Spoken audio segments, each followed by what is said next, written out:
All right, ladies and gentlemen, hard slam into another show for air racing past, present, and future. Good morning. I guess today is Labor Day, right? I get Labor Day and Memorial Day all screwed up, but it's Labor Day. It's a holiday, but for people in aviation, we're at the airport every single day. That's what we love to do. I got very special guests today, ladies and gentlemen.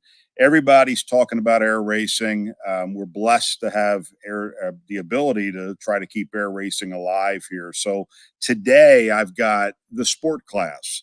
And I've got two gentlemen online, and maybe one will join us here. But I got Andy Finley and Tim Slater. Welcome to Air Racing, past, present, and future. Thanks for joining me today. Absolutely. Thanks for having us. All right. Well, everybody thought air racing was dead. And then there's people that are out there doing stuff. And you guys are part of that. So sport class is alive and well. And, as we all sit here and cry the blues that air racing may be leaving Reno, it's not gone. It's not forgotten. So would one of you want to just maybe catch us up? Because I don't think too many people are understanding the amount of activity that sport class has been having in air racing. It's alive and well. Yeah, we've been pretty busy. Yeah, I think Take it away, Andy. I think the last 12 months we've been more air racing than ever. So after pylon school last year, we went to Madras and we had a sport class event there. We did the final flag at Reno, and then we went to Las Cruces and had kind of a demo race there with just one heat, but to show that we could do racing outside of Reno. This spring in May, we went out to Las Cruces and we certified 3 new courses: an 8-mile, a 6-mile, and 4-mile. And we can have all the different speeds that encompass the sport class there, and maybe some other airplanes as well. So we're really excited about that. We got our FAA accreditation at that event, and we're getting ready to go racing in October. And just as an aside, outside of the pylon racing, I think racing's alive and well. We just got back from Oshkosh, and the EAA AirVenture Cup was an incredible success.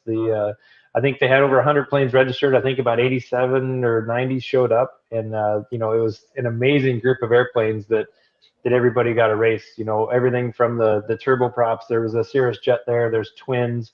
The SX class has their whole own group, a bunch of Lancers, Glassairs, and the RV. I can't remember how many RVs there were, but it's alive and well, and everybody wants to go racing. Everybody's having a ton of fun with their airplanes, and we're excited to be part of that. Well, and it's a testament to the kind of the passion or the addiction, as we want to call it. I'm convinced I'm addicted to aviation. I think all of us here are. But when you look at that, when you look at the amount of effort that goes into putting on an air race of any kind, in a large venue, small venue, a cross-country race, or a pylon race, the number one thing that I think we want to put out to everybody is safety. And I think you had mentioned that. So talk a little bit about the safety aspect of air racing. Yeah, I think it starts with our pylon training. We had an event out there, and we go through, a big part of ours is formation flying and being safe in a 4-ship formation. And as we grow that to a 9-ship formation, that's really the core of what we do. When we get down on the course, we call it uncooperative formation. We're still holding that contract. You're not going to, Rubman's not racing in airplanes, but we're going to maintain that contract and make sure that we're safe. So all our procedures, all the lessons learned from Reno, the after action reports, we incorporate all that into our training, and we want to make sure that everybody's safe. One big aspect that was really exciting about Las Cruces, we were practicing Maydays and SFOs.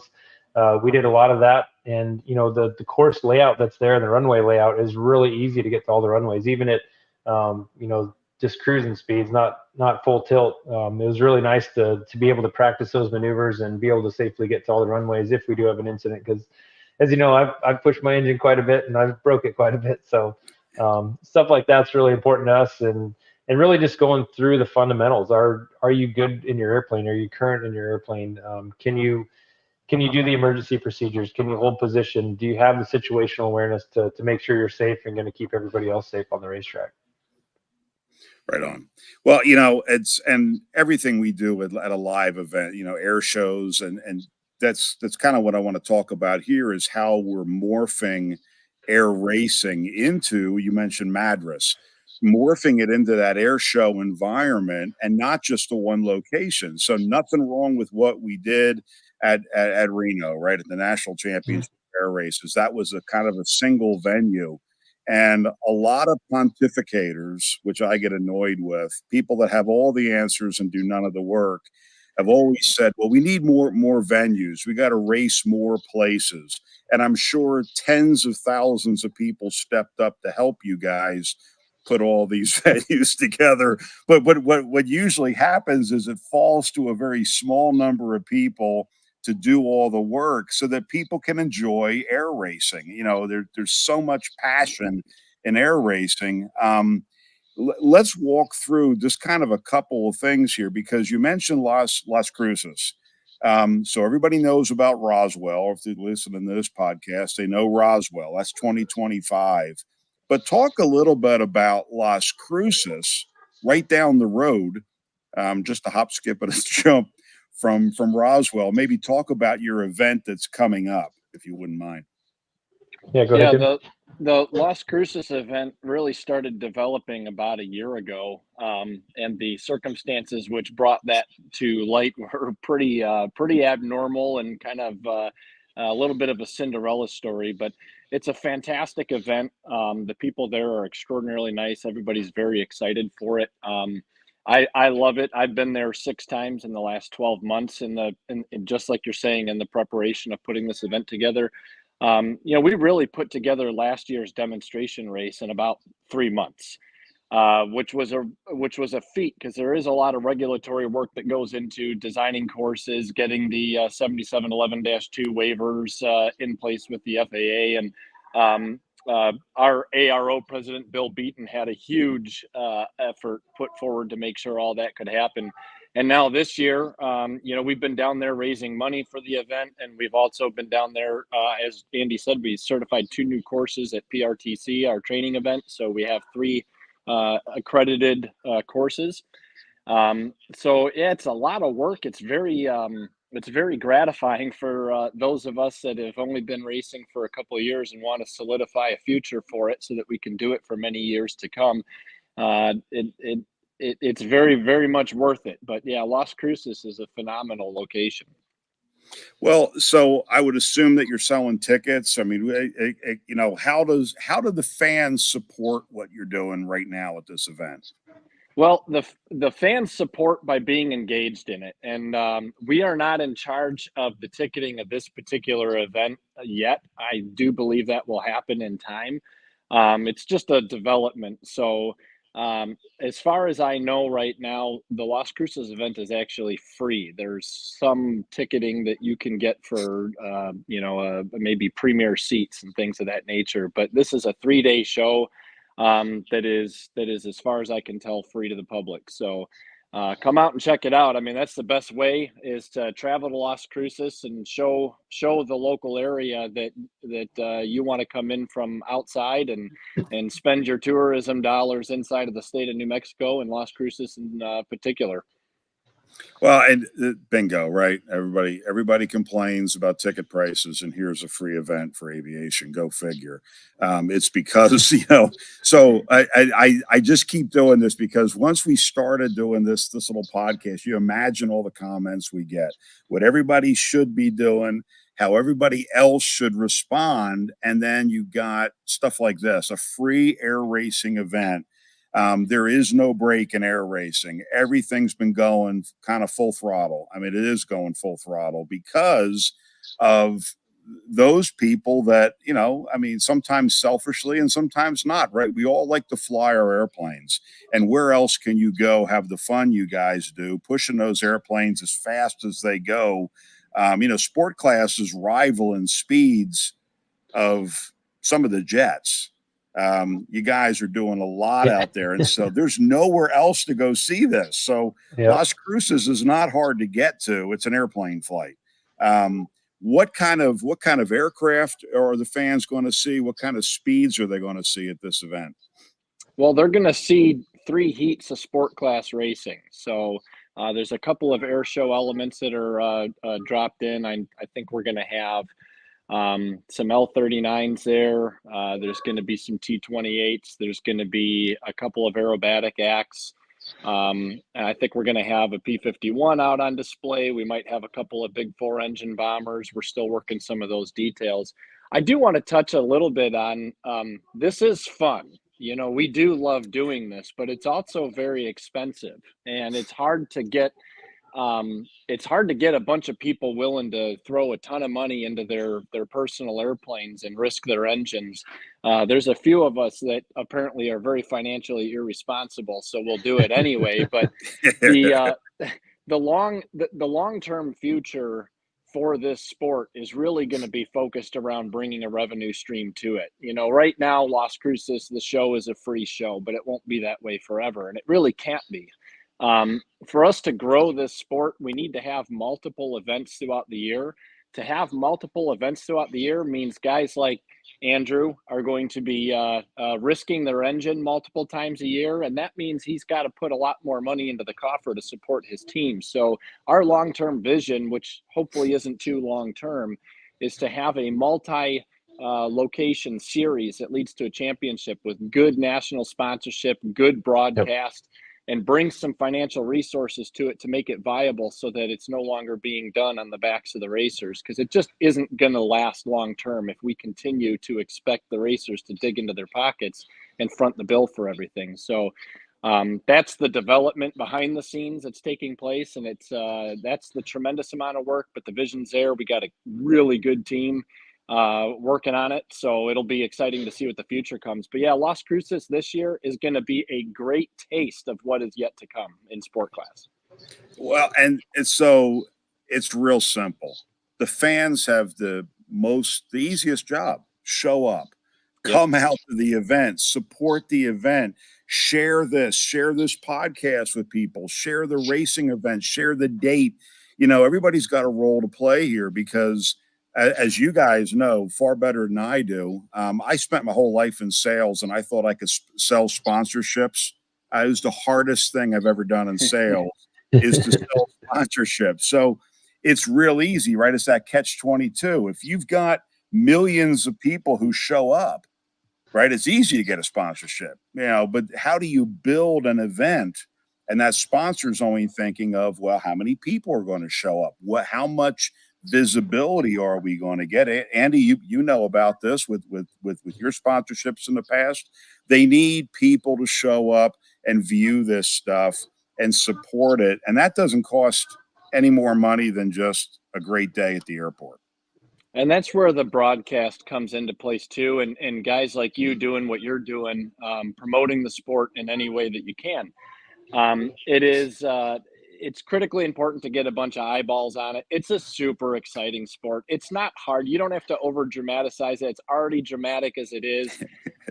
You know, there's one of the things that I'll say is, for all the diehard air race fans that are out there, when you go to a new venue and you go to a new air race, you're going to have this tendency to compare it to what you know in the past. And that can set you up for some failure. You really need to have some fresh eyes and clear your mind a little bit and say, here's a new venue, a new sights, new sounds, and appreciate it for what it is instead of comparing it for what it's not.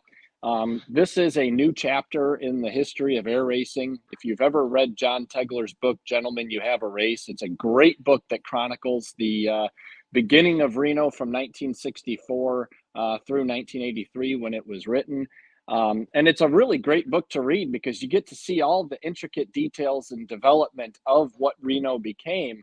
And we're kind of doing that now. Unfortunately, we lost the venue of Reno, but that doesn't mean that there's not more venues to come and more things to come. So keep an open mind and be excited for the sport. It's awesome. Are we going to have 100 airplanes competing in Las Cruces this year? No, we're not. But you know, that's all a development over time. So just keep plugged in and keep supporting it any way you can. Well, what are the dates? So the dates for Las Cruces coming up is in October, right after the Reno Air Show. What are the dates? October 18th through the 20th. 18th through the 20th. And Las Cruces, like we said, is easy air service to get to.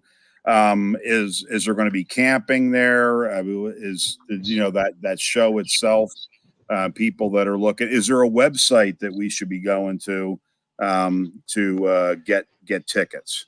To get tickets, you can look up Las Cruces, the city of Las Cruces' website. They're going to have a page dedicated to it. You can follow sportclass.com, and we're going to put information on our website too as it gets fed to us to get people to where they need to go. There is some limited camping that's being set up this year. That'll be expanded over the next couple of years. We'll get more camping but there's good hotels in town. El Paso is probably the easiest way to fly in there. It's 45 minutes away by car. So it's a really cool town. The people are great. The food's great. The culture's great. It's just every time I put wheels down at Las Cruces, I'm always got a smile on my face. Well, I'm trying to bring Sean, and I see him walking back there. I'm just joking around. I want to bring him back out again. He's there. We're here. We're all looking for that. And so next year, 2025, we're going to be in the land of the aliens, Roswell. There's Sean again. Everybody say hi to Sean. Hey, Sean. Thanks, Sean. Hey, everybody. Remind me as I'm cooking breakfast here. So that's okay. That's okay. I was getting hungry watching you, so I figured let's join you in. But the last time I spoke to Rah-Rah, and I don't have any inside information on anything Rah-Rah does, but they are go for September 2025. So I guess the word is nothing's really changed, but everything has changed. So racing is there. Andy, you were mentioning the Oshkosh event, or the event right before Oshkosh. Different type of racing, but racing is racing, right? They're all fun. Explain a little bit about what you guys did just prior to Oshkosh.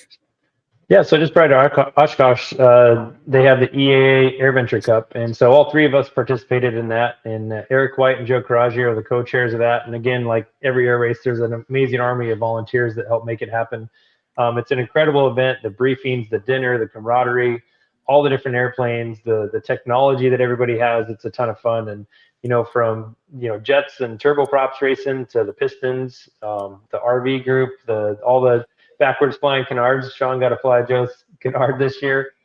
Just an incredible amount of airplanes and technology there. There was almost 100 airplanes there. I think with all the support airplanes, we did have 100 airplanes. So air racing's alive and well, and it's just what venue you want to do. So what you can do in a cross country race, planning for 400 miles is a lot different than a 50-mile right over the top of the runway trying to go as fast as you possibly can. So a little different strategies, but air racing's alive and well. Reach out to all these different venues and events. You can volunteer, you can come fly. Even at the AirVenture Cup, there's a couple 150s racing. So everybody can race, everybody can get involved, and then you can just grow that network. And if you want to go faster, you can go faster. If you're just trying to beat your class or beat your best time last year, you can still optimize that and play that game. So amazing venues all over the country. And like you said, maybe we can get something on the East Coast. There's a lot more eyeballs out here. So if we could get a venue out here, that would be good. The AirVenture Cup actually used to go from Kitty Hawk all the way to Oshkosh, but weather in July can be a little tricky, and all the fuel stops over half the country is a challenge. But I'm used to it because I always fly my plane from Virginia to Oshkosh, or we fly from Virginia to Reno, or now Las Cruces. So I'm used to the big cross country flights, but it's a challenge when you try to do that with 100 airplanes. Yeah. Well, and you mentioned two things that I want to make sure we touch on. Number one is volunteer. So everybody we talk to, as I mentioned with this book I'm finishing up, Shut Up, Show Up, Be Excellent. I talk to people all the time, and they're in aviation. They may not be pilots, or they're pilots that just don't know where to begin. And the first thing I say is find somebody and be of service, volunteer. There's people that love watching Sport Class. How would somebody raise their hand and say, I'm here to help? What can I do? How would they do that? Yeah, so if you look at our gear doors, there's a whole army of people that make my airplane go. And, Thomas Lockwood's one of the best examples, where he he saw it on TV. He was following precious metal, and he was local here, and he reached out. I was like, "Hey, can I come see your airplane?" I'm like, "Sure. What's your background?" And he had an engineering degree and wanted to get involved. And now he manages all our interns on the team, because we do try to give back. And Tim's doing the same thing where he has some interns helping him out. So engage in the local community, and just ask to volunteer. There's a ton of stuff that we have to do to the airplanes. So look on social media for what teams are near you. Everybody needs help. And like you said, if it's just coming in and learning about the airplane, marketing's a big part of it too. It doesn't just have to be mechanics and engineers and stuff like that. Like the whole program takes a lot of work, organizing all the swag and making sure that, we're promoting this properly. All that stuff's out there. So everybody from all genres can help out.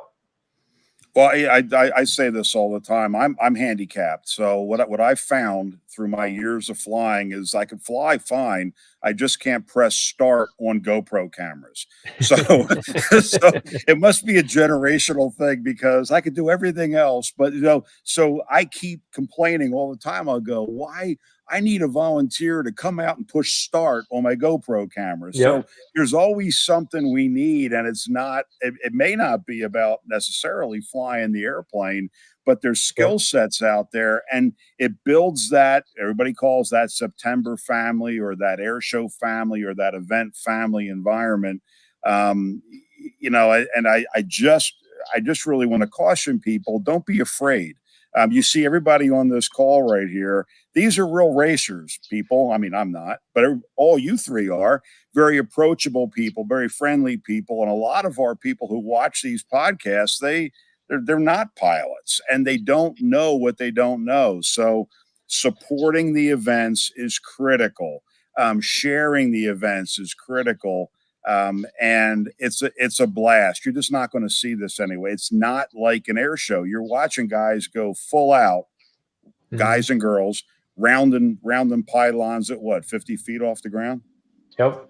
Yeah, and all the motorsport stuff transfers too. So I've had a lot of friends and people that volunteer. It could be motorcycle racing or circle track racing or go-kart racing. Like all the racers, racing is racing. Everybody loves that. The only difference is we can't touch.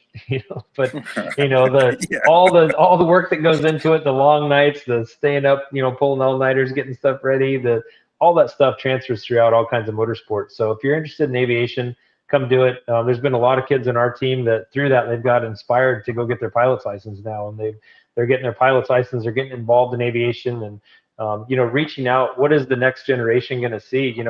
Airplanes are way more than just getting on a bus and going somewhere.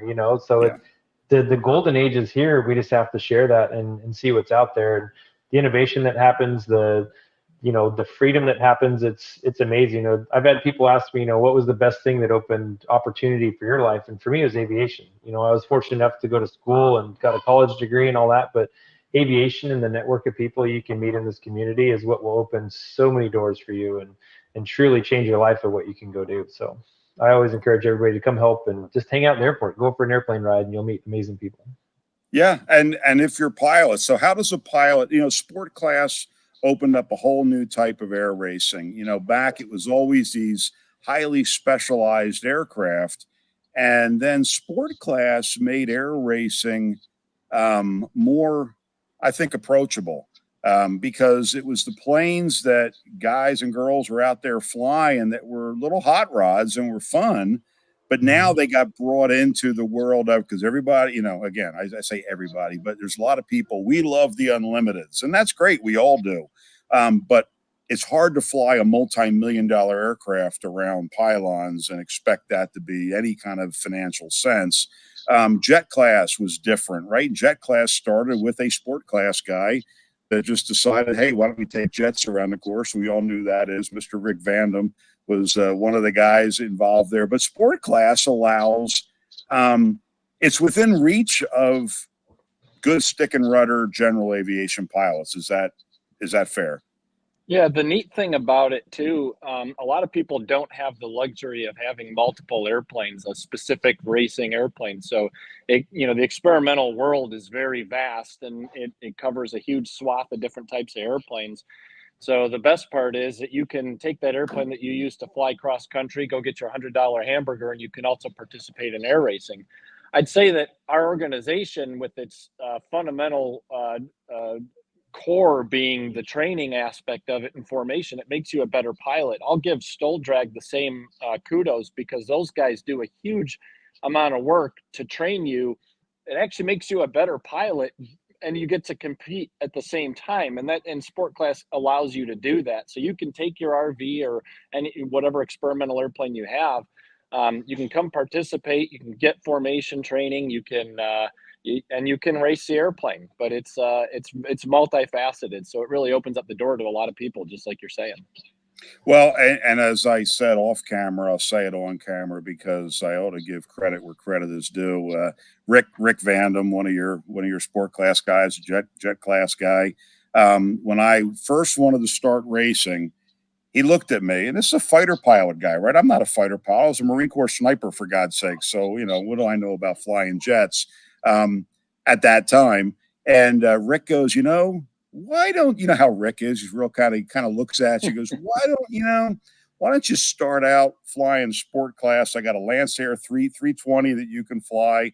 And my stupid ego got in the way. No, I gotta fly a jet. And guess where my air racing career went? Nowhere. So what I'm encouraging people is the more pilots that can step up and be humbled a little bit, because you're with all three of these guys with us today. You've been through that finger in the face once in a while, right? That learning, that humbling factor of putting an aircraft out on a race course. It's great to watch as a fan, but as a pilot, the amount of work it takes to get there, to put on a safe racing event, to have that fun. But you guys can say more than anybody, that rush of running through a desert somewhere, with the wingtip near the ground, having a blast. And so I think a lot of air racing is the personalities, that I'm looking at, three people here, different personalities, but all approachable, likable, you know what I'm saying? I mean, real people. And I think that's what will save air racing, is the fact that it's not just hair on fire people. I'm rambling, but you get what I'm saying. It has to be approachable. That kid or that adult needs to think, I can take my airplane one day and race on this race course. Yeah, I think we're all full of that youthful energy too, that doesn't allow us to see the barriers in front of us. So we just keep pressing on. I'm going to give Rick a call right after we're done with this, by the way, and make sure that 320 is still available for you. Actually, that airplane is raced by Paul Downing now. Yeah. Oh, really? Yeah, it's racing. Yeah, it's got a new engine on it. It's got a 360 on it, and Paul Downing races it now. Well, we'll find an airplane for you. Yeah. There you go. Yeah, it's like I said, I keep threatening, if people don't be nice to me, I will come back to air racing. No, this is the whole point of this. It's really, it's a one of a kind event that you don't see anywhere else. You can go out and see car racing anywhere. You cannot see air racing. The amount of preparation that it takes, it's ours to lose if we don't support what you're doing. So I have James's info up there as too. He mentioned being a pylon judge. There's so many things that we can be doing and should be doing. And the first thing, I just want to make sure people get out there, get to Las Cruces, the 18th through the 20th of October. Go to the Reno Air Show. So I'm going to give everybody travel plans. Go to the Reno Air Show from the 4th to the 6th of October, and you're going to see this airplane behind me flying. The Blue Angels are going to be there. The Canadian Snowbirds are going to be there. Air racers are going to be there. Vicky's bringing her P-51. Vicky's also a sport class racer and a jet class racer. So, sport class has been a springboard, and it's been, Zaccanino. It's the same thing. Pete Zaccanino also races sport class. So all racing, I'm going to make this statement because I'm talking to sport class guys, all racing starts through sport class. How about that? Ooh, that's going to be our new slogan. I like that. Yeah. Very, very cool. What else? Anything else coming up, and anything else you guys want to get out to our audience today? I think we should ask Sean about training. Like, what's the big emphasis for training and safety? Yeah. So definitely wanted to touch on the point of how do you, okay, so I went out there, I went out and bought an RV4, an RV8, or a Lancer 360 or whatever, and how do I get started in air racing? And I've had this question come up several times over the past couple of years, and tried to formulate this answer into the best like block approach that you possibly can. The first step is to know your airplane inside and out.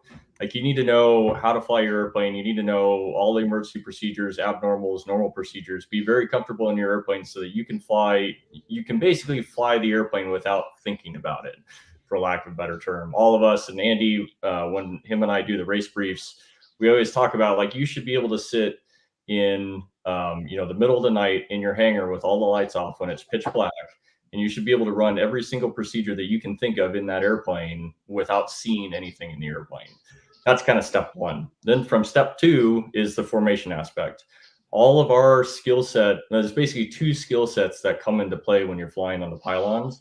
One of them is contact flying, which is flying, with contact to the ground. How do you fly ground reference maneuvers, essentially?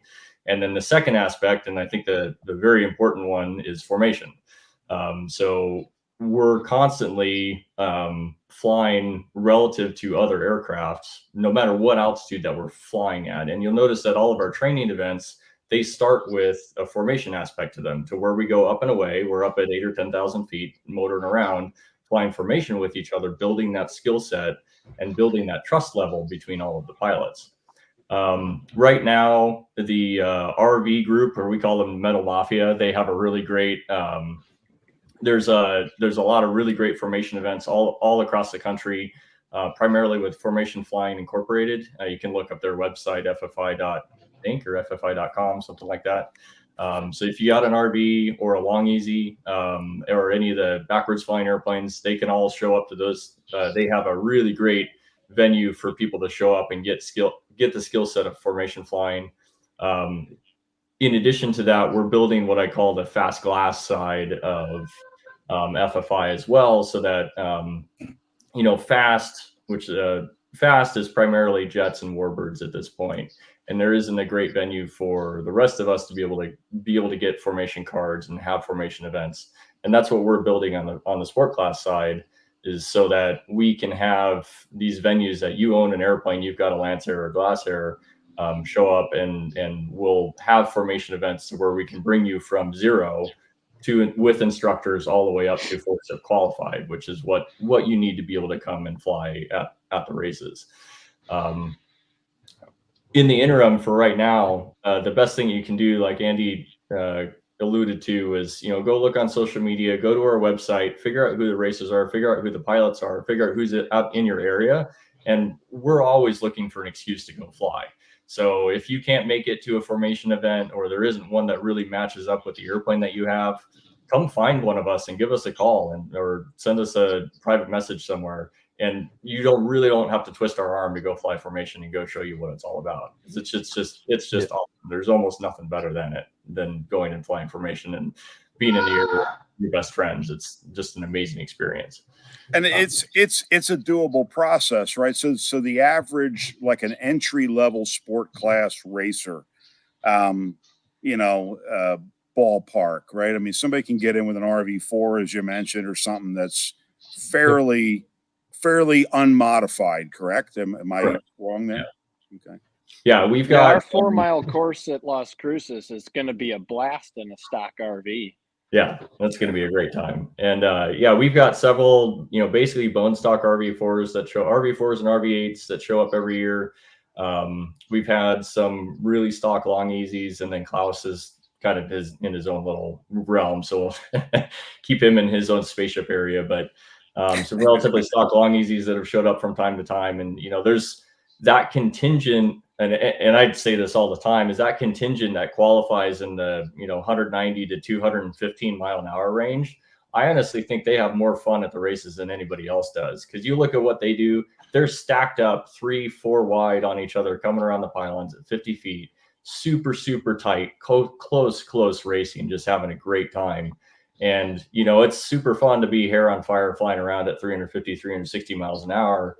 But if you're all, it doesn't matter what speed you're at. If you're just out by yourself flying around on the pylons, it's like, it's fun. Don't get me wrong, but it's a lot more fun when you actually have a race between you and another airplane. Yeah. And it's way more fun to watch. I mean, it's great to watch, these top performing sport class rip up the course, but it is cool to watch planes that are closer together as well, that have that kind of back and forth. So there is a difference. Now, you mentioned a 4-mile course. That's something that's new, right? That Reno didn't have a 4-mile course, did it? Or am I looking like a fool here? Our medallion course was about 5 miles before in my rookie year in a Harmon rocket, which was about 230 miles an hour. 5 miles was a little bit of a bore. The 4-mile course that we've designed keeps a lot more turn going on, and it's also not a symmetrical course. So the one end, the east end of the course, has a very different turn than the west end of the course. So somebody that may have a better line on one side might not have the best line on the other side. So it's going to create some really neat, tight racing, and it's going to be more appropriate for those 200, 215 mile an hour airplanes. Which is not slow. It's, again, I know you guys are used to going, close to 400, but 200 miles an hour is still Formula One race car stuff. You know what I'm saying? So it's amazing how we all shrug our shoulders and go, yeah, it's a couple hundred miles an hour.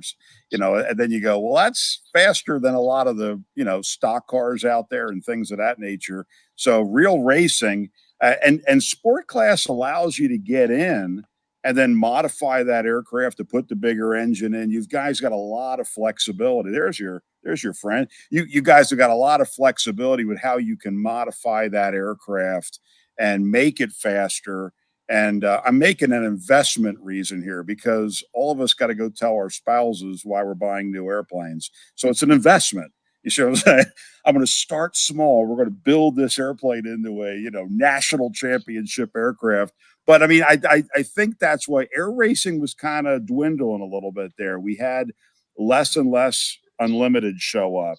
Jet class is its own animal, right? I mean, jet class, you either love them or you hate it. I love jets, but everybody, wanted to hear P-51s and all that. And then sport class showed up and exploded with, multiple heats at the national championship air races in Reno.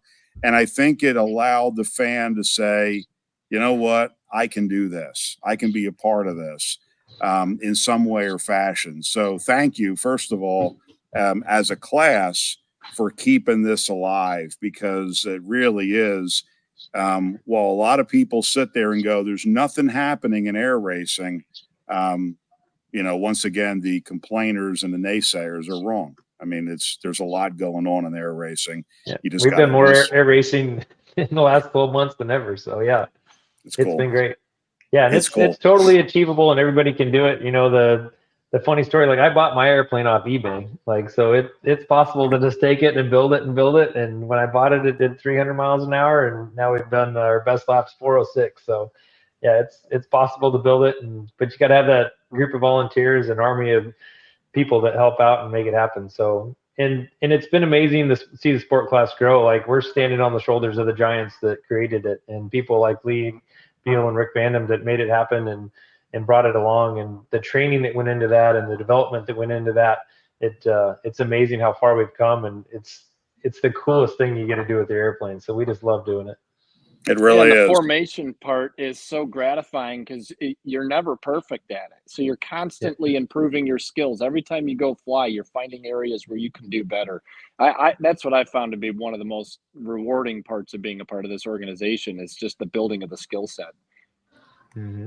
That's a great point, because I'm telling you, a lot of times in aviation, especially GA, right? I mean, there's those of us who fly for a living. So I get to fly cool jets and go all over the world. But a lot of the GA pilots, where do you go to have that fun, right? I always promote airport restaurants, and that's great, but it's kind of just a regular old flight. You go there and you eat breakfast and get fatter, which is why I think I have to get a bigger airplane if I keep going to airport restaurants.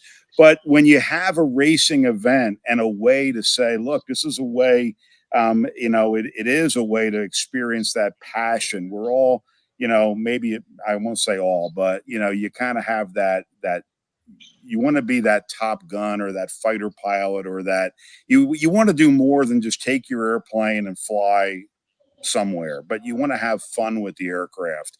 And I think events like air racing give people that opportunity to expand the industry as a whole, as a sport. And Stoll guys are another great example. We won't talk about them. This is a sports class call, but those types of flying, what you guys are doing, what other groups are doing to bring people together, is what's going to save general aviation. Otherwise, a bunch of corporate guys and airline guys, Yep. and that's not real aviation in my mind. Yeah, the Stoll stuff's amazing though. I did a national Stoll event here at the Virginia Beach Air Museum this spring, and it was a ton of fun and just as challenging kind of flying too, to stick that thing right on the spot. Like it was a challenge. So yeah, just get involved in any type of aviation, and it'll open so many doors and opportunities for you. Yeah, I was feeling lazy a month ago or so, and I decided to go see Tom Richard and fly in the T6 again and get current in the T6, and realized that I need to use feet. I need to use rudder pedals on a T6. A jet, I just kind of hang back and have fun, but I had to actually, Tom's going, there is rudder pedals in this aircraft. I go, oh, my bad. So, guys, we're kind of coming up on this. Anything else you want to add? Any words of wisdom, words of advice, or promote whatever you guys need to? I think, we spend a lot of time, we're all pilots here, and we spend a lot of time focusing on the pilot aspect of volunteering and being a part of events like this. And there's so much than just pilots that are involved. And if you take a look at any of our teams, but, like knowing my team, yeah, I'd say that, probably 60 to 70% of the people that are on my team are pilots, but obviously there's only one of us that actually gets to go fly around the pylons, but everybody is getting something important out of it. So whether you're more interested in the mechanical aspect or the aerodynamic aspect or the technology aspect, whether that be through media and marketing or telemetry or whatever that might be, or you're interested in the operational side where it's, hey, sure, I fly around in my 150 on a regular basis and I love air racing, but I'm never going to do 200 miles an hour in that airplane. We still need people to show up and just to run the event, to be able to be a part of the ramp, to be able to be on the pylons, going out and working with James and whatever it might be. There is always a place to plug somebody in who's interested in being a part of this and to be a part of, building the future of it and the family that we're trying to create here. That's great. We're all pilots, so the pilot in command is responsible. So all of us that love air racing are responsible. We're responsible to do our part, to tell somebody about it, to bring people out to an event. Again, coming up in October, the 18th through the 20th in Las Cruces, get out there and support this event. Show up, support the vendors that are there, talk it up. Even if you can't get there, you all have social media followings, promote it. So maybe somebody else will go out there, because the hard work that Andy and Tim and Sean are doing and everybody else involved, is it requires us to take responsibility as aviation enthusiasts.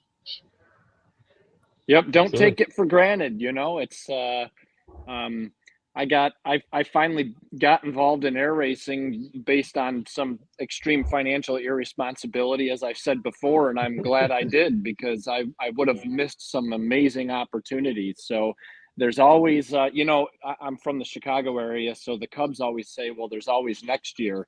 But I would encourage people not to wait until next year. Go this year and next year and the following year. Yep. Yeah, because that'll prime every other event. Because as soon as people see, as soon as they see anything wane off, and I'm not being dramatic here, but you need to, in order for the next year to happen, you need to see a good showing right now. So, ladies and gentlemen, these are the people making it happen. Everybody wants cool events to go to.